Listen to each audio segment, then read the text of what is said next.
What's happening? Of course, you know it's your boy B Hop Radio. Shout in as always. I got my podcast partner off in this thing, OG Gangster Wicked, aka Big Galaxy of Ghetto Mafia. What's happening? We got some OGs in the building. Man, I couldn't even sleep last night, B-High, man. Please come on with the intro. Come on with it. You taking too long before I start saying something. One of my favorite podcasts. Also, there's some podcast partners off in this thing, yes, too. Sir. Yes, I'm talking about Gangster Chronicles. Yes, sir. Yes, Still. Sir. Hey, what's happening? Man, I feel like we made it, dog. No, we made it. No. We gonna be all right. No, we don't make it because we in here with MC Eiht. See that? So we just gonna do this for the whole show. We're gonna do this. We're gonna do this for the whole show. Well, no, first of all, man, I gotta take it straight to the beginning, man. Gangster Chronicles, the podcast going crazy as hell right now as we speak. How did it come about, and what has it been like putting it down for the gangsters? Man, you know what, man? Like I said, like we was talking before the interview started, man, I started this in 2016, and it wasn't a success. I didn't do the Gangster Chronicles first. A lot of people don't know this, but I thought of the Gangster Chronicles probably 4 years before we actually put it out. Okay. And I was doing a podcast for Glasses Malone. I wanted to be a behind the scenes dude. Okay. Then. I didn't ever want to be on the podcast. I would just go because I saw where podcasting was going. Yeah. Because it went from having, you know, they had the app on the phone. That's how I discovered podcasting. I was messing with my iPhone one day and I saw the little microphone and I got kind of hooked on the stuff. I said, man, there's people on here, but it wasn't that many shows. Yeah. It went from being like 20 shows to like 20 billion. That's on there right now. You go on there, right? So I started early, man, and I started talking to different people, man, and shout out, I got to give a shout out to my homeboy Chris Morrow from Loudspeakers Network. Then. You know he's a pioneer. Yeah, he Him is. and Combat Jack. Yeah. I had the fortune, man, because Glasses Malone, I was managing him, and he had a relationship with Charlamagne and them. And Charlamagne and all them was over there, right? I recall. So I remember I met Chris, and from then on, he became kind of like a mentor. And he would tell me what to do, and he said, hey, man, you gonna have to have some money. So I said, I'm gonna start a network. I wanted to do what Chris was doing. Exactly. That was the thing. I wanted to do what he was doing. And so I said, okay, it wasn't that many podcasts at the time. I said, okay, I got Glasses, I'm gonna set him up. Yeah. But we gonna do something. Actually, Glasses was in my living room. I said, man, I'm gonna get Big Sight.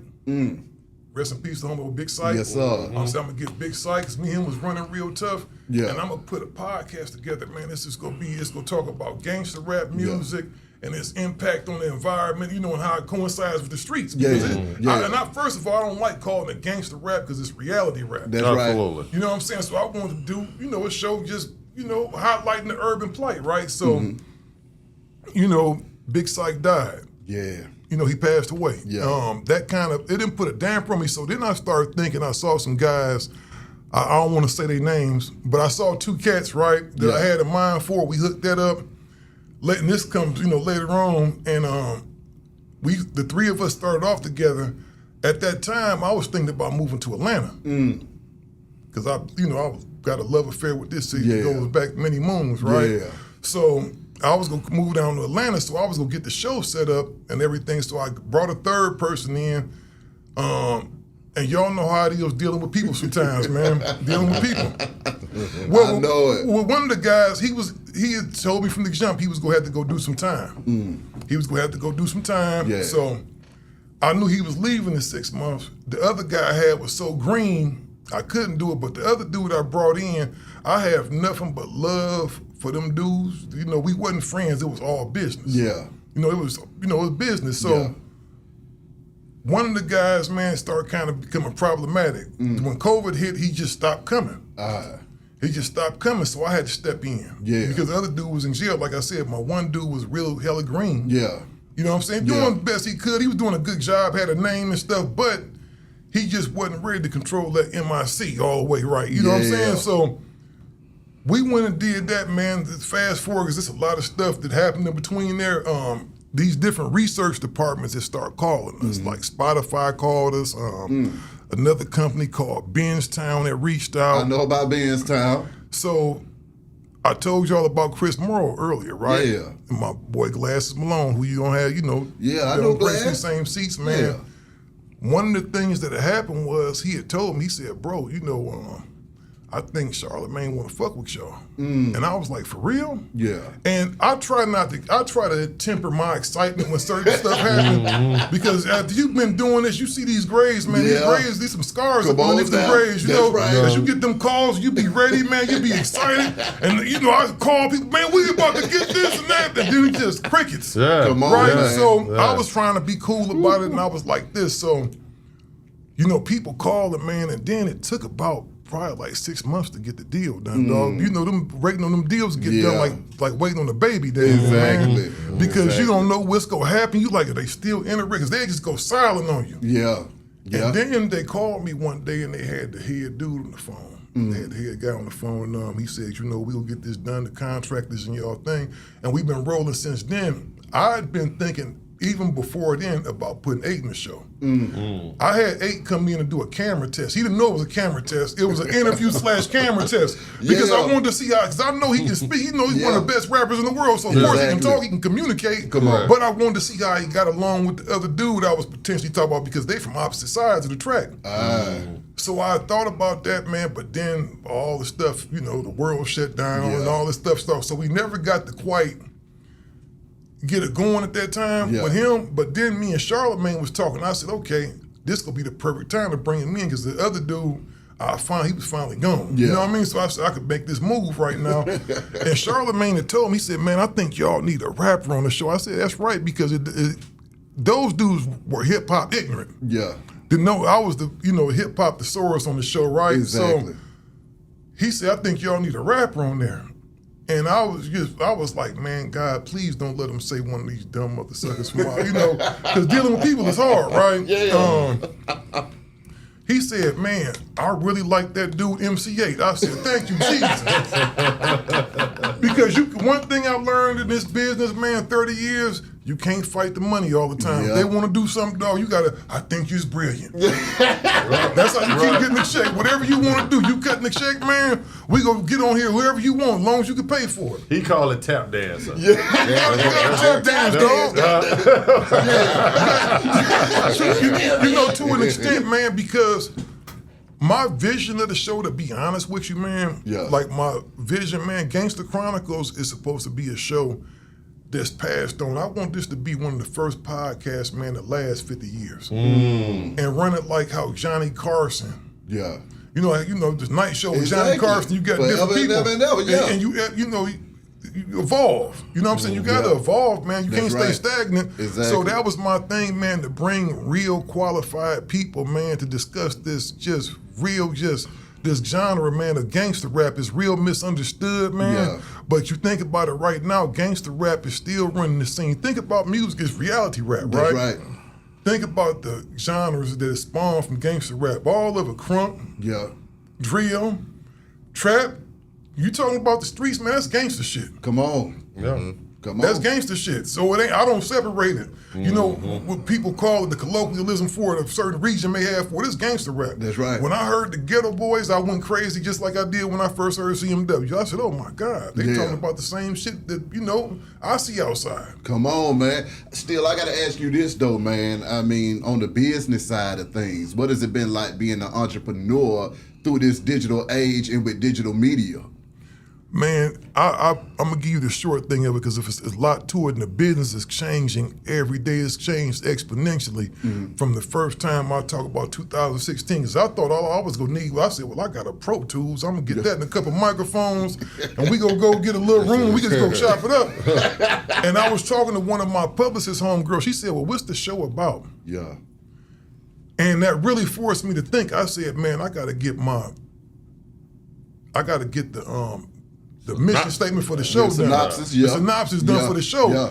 Because I get a lot of people that hit me up for podcasts all the time. I don't know who they think I am, the Suge Knight of podcast or whatever.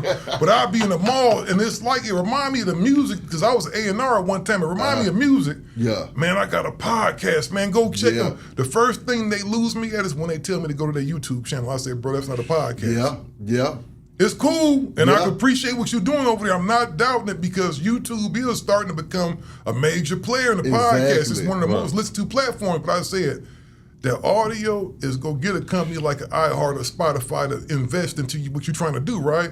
Well, see, I hate to cut you off. Can you break down the importance of audio for people that don't know? Because, I mean, a lot of folks are going straight to YouTube route, and they ain't even thinking about the audio. Well, I'll tell you what the audio does, man. The audio gives you a chance to establish a real base of people because most people that come to YouTube, let's be honest, they just there with their popcorn wanting to see the bullshit. Yeah.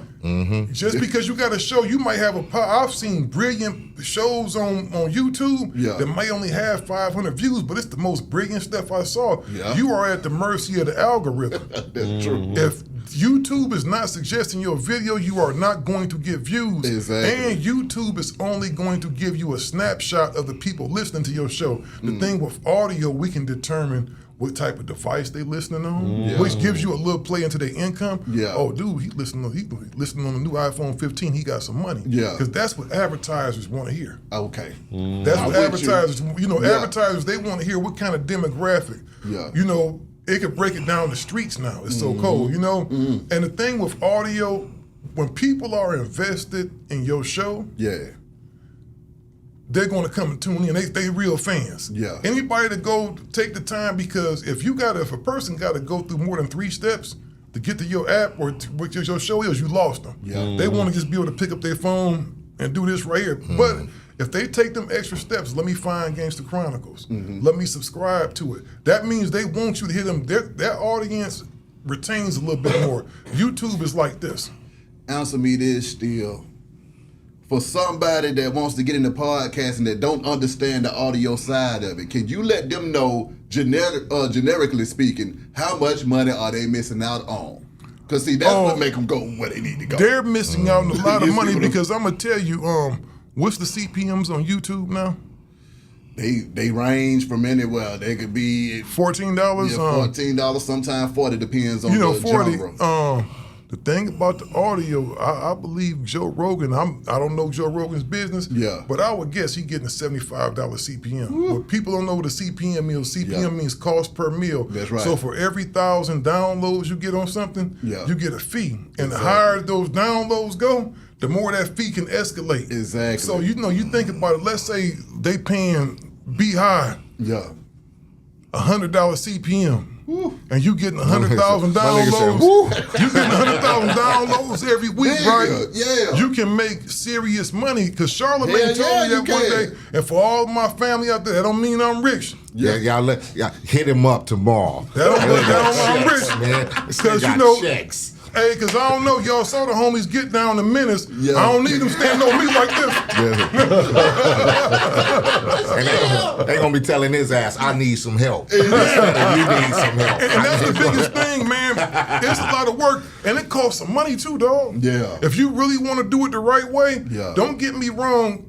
I'm a firm believer in pushing stuff as organic as you possibly can until you can't no more. Then you start trying to, because you got to know you got something first. Exactly. You got to know you got something, worth even you putting your money into, right? Because I've had shows, dog, like, to be honest with you, dog, I've had shows that were hosted, because I know a bunch of rappers.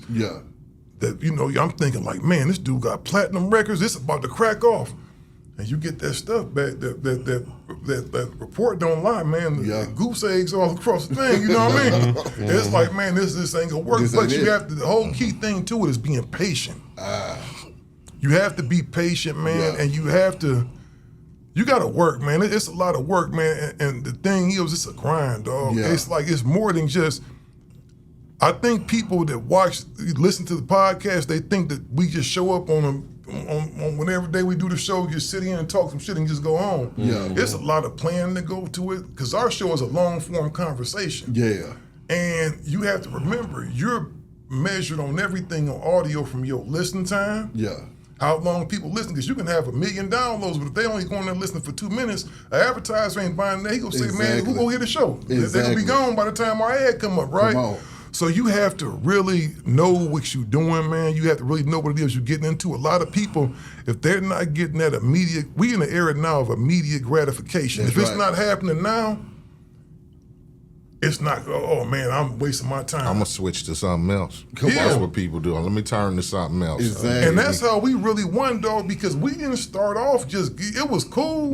And I'm not going to lie, It was hard, dog, but I don't jump into something and just give up, dog. That's I'm right. really like, I believe in God first and foremost, man. And I think when God give you a vision, he don't give you a vision for no reason. He give you a vision to go execute. Yeah. Because, you know, you can see people, if I'm on an island, man, and I'm praying to God, please, I'm stranded. Yeah. Please come and get me. Yeah. It's not like an angel can go come out the sky and snatch me up out the sand Exactly. and fly me That's back right. to land.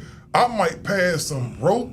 I might pass some wood. Yeah. I might pass some tar and glue and all that other shit Yeah. to make a boat.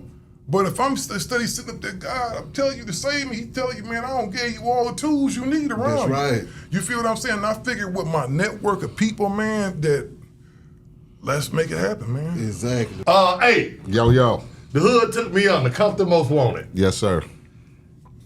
Take me back to what was going through your mind. Oh, when man. you was at Eiht. Lord have mercy. Take us back. I mean, these are the questions that the Decatur said. I come from. Let me give you a quick little history real fast. He's from the southwest side. That's Okay. right. You know, I'm from Decatur. We were on the east side, so they was always jealous of us. We always had the money. We always had the cars. We always He's right. Everything started on the west side and migrated to the east side. That's I'll just right. sit that right there. But It's nah, on you. but I'm just fucking with. But the hood took me under, man. What were you thinking about back then? How was MC8 living back then to come up with that? Shit, man. I was just a young cat, you know what I'm saying, trying to get my recognition as far as in the streets, you know. I grew up in the streets, you know, gang banging and shit like that. Basically, like, you know, a lot of typical young youths of our color, you know, living in them areas, you know, poverty-stricken, ghetto, gangs, drug sales, you know, mama struggling, daddy struggling, trying to make ends meet. I got interested in gang banging, you know, and not just because of to be like, yeah, I'm claiming a neighborhood, but basically for family and belonging in the sense of, you know, I didn't have an older brother growing up. My sister, she was older, but she was already in the streets. Mm-hmm. Pops was living in Oklahoma. And, you know, Mom's was one of them working all day. So, you know, she worked from 11 o'clock at night to 7 in the morning. So you leaving a nigga to all kind of shit to get into. So basically it was the streets that interested me. I try to tell a lot of motherfuckers, you know, when you start coming of age, those childhood dreams sort of disappear, you know. I'm gonna be a policeman, I'm gonna be a fireman, I'm gonna be, you get me? That shit goes out the window when you grow up and you start seeing the reality of the streets and where you live, and you like, man, I'm not being none of that shit because I'm heavy influenced by them niggas got money. Yeah. Wait a minute, that nigga in the same grade as I am. He driving a brand new motherfucking... So that influenced me because of just feeling like I was out of place. You get me? You got the lessons from moms and don't do this and don't do that. But when you hanging around 10 other dudes at school and niggas is, you know, getting money and, you know, so the influence was to join the gang. I did that, and at the time, it was probably some of the roughest gang banging in Compton, you know, around the riots and Rodney King shit and so many gangs in Compton,